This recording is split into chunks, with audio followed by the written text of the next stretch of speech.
Does not come with a center stand.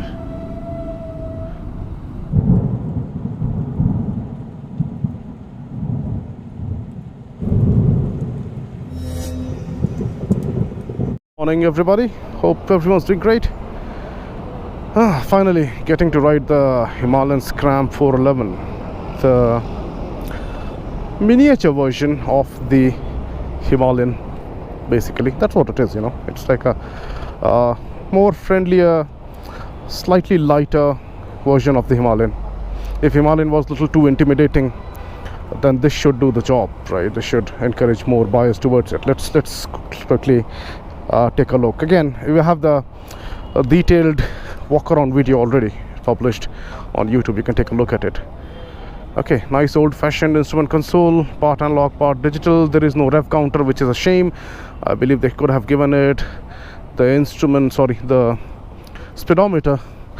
The numbers are printed in pretty big and wide, so you can read it even in broad daylight. So right now we have the sun literally facing above us, and it's not difficult to read it, right?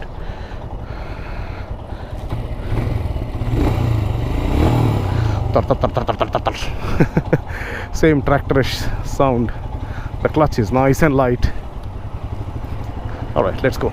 So in this video we'll quickly try to understand what exactly this motorcycle is and how does it compare with the Yezdi Scrambler.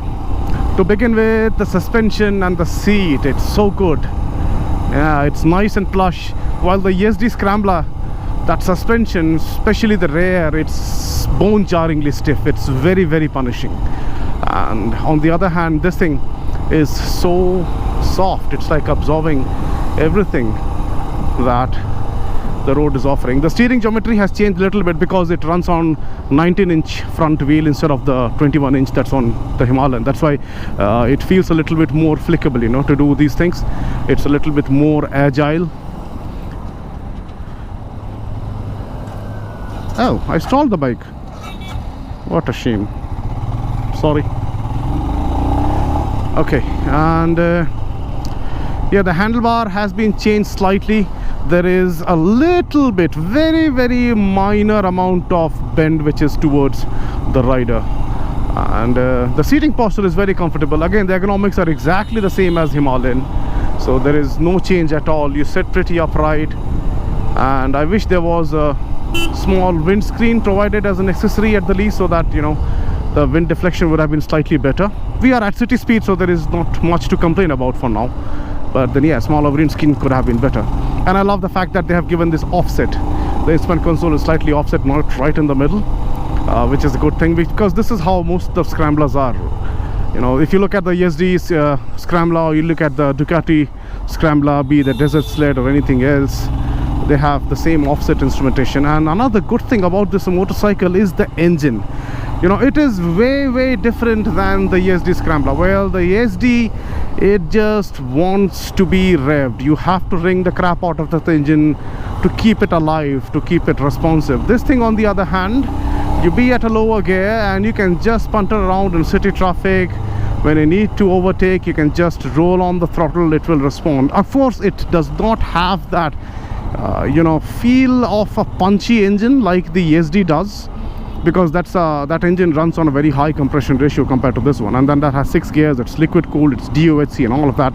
This is more of a very simple plain engine, something that people have admired over a period of time in the Himalayan version of it. Now let's quickly rev it up.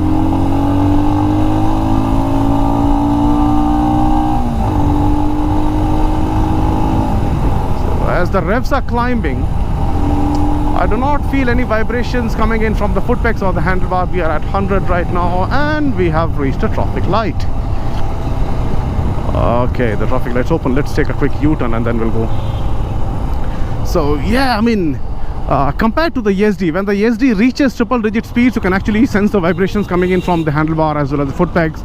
Now anything above 110, the vibrations start creeping in from the seat as well. However, on this one, it is not the case. I just wish that the contouring of the seat, especially the rear part, was slightly better. Okay, tighter U-turns, not a problem. Pretty nice engine, you know. It just feels more like a tractor The sound that it makes is more like a tractor. The kind of mechanical feel you get out of the engine is again like a tractor. So this is like a miniature version of a tractor, and that's what people say, you know. The Himalayan is more like a tractor. It's slightly bigger. This one is a smaller tractor, and this comes with 5 gears. So we are at 5th gear right now. Let's do one thing. Let's completely slow it down. Let's see how tractable the engine is in city traffic. Let's bring it down to 20. Okay, see this? 30 kilometers per hour, 5th gear, little bit of nodding. If I downshift to 4th, absolutely everything just vanishes, everything just goes away. And that is what makes this engine so usable in city.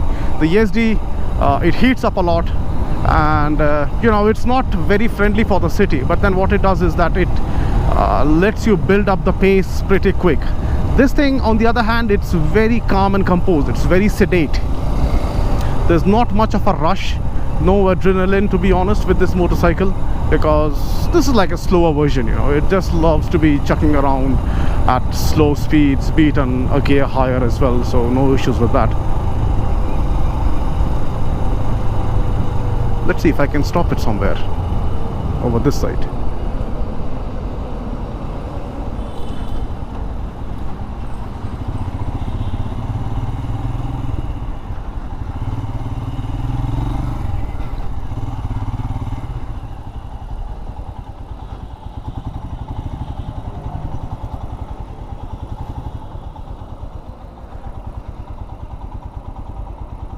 Okay, the clutch is light, but the gear shifting is little bit clunky. That's maybe because of this engine is new. So this is what I was talking about, you know, this contouring, what you're seeing here, it's little too much. Let me show it from the other side, because we have the sun on there. So this is a little bit too much, and if this height was slightly lesser, you know, this thing would have ended or started from here. That would have been slightly better, because when you're moving around, you can actually feel this thing. And another thing which I do not like about it, there are two more things, right? First is the rear ABS. So you cannot switch it off. There is absolutely no way you can turn off the rear ABS. So when you're off the road, if you want to attack some, you know, tighter corners, trying to slide the rear, that will not work. And the next thing is this panel. You see, it is connected via this metal rod, you know. Rather than this, they could have given a small push mechanism, you know, which would have gone here somewhere underneath. It's because this panel gap on this side and this side, it's not the same. See, this side has lesser, this has more. So yeah, this is something which I believe they could have addressed. It's you can probably say this is poor engineering, but yeah, overall nothing much to be complained about other than the fact that, you know, the rear ABS cannot be disabled, and the seat could have been designed slightly better.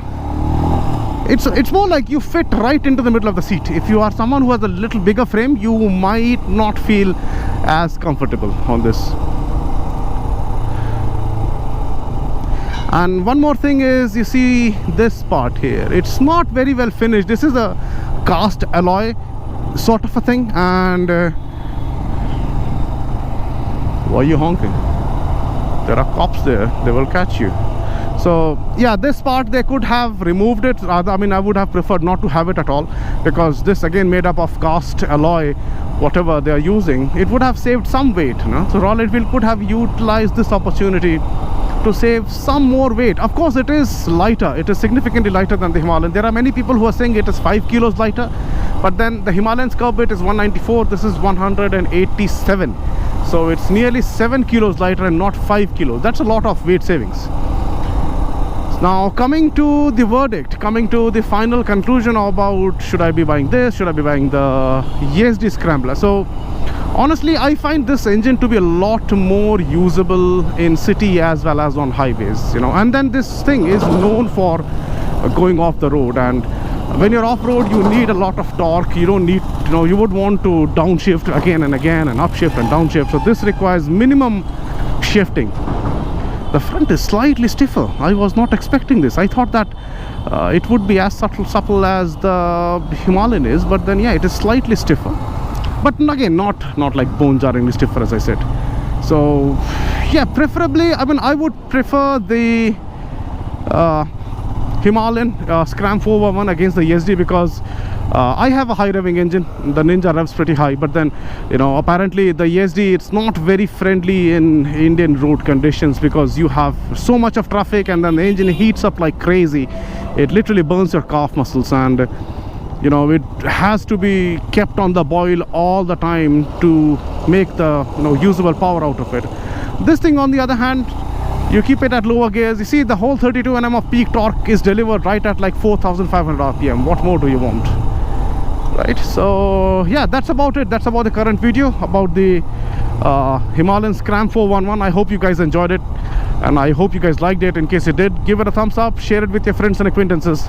I'll see you guys again in the next one. Until then, stay safe, ride safe, and God bless you all, my dear friends. Bye bye.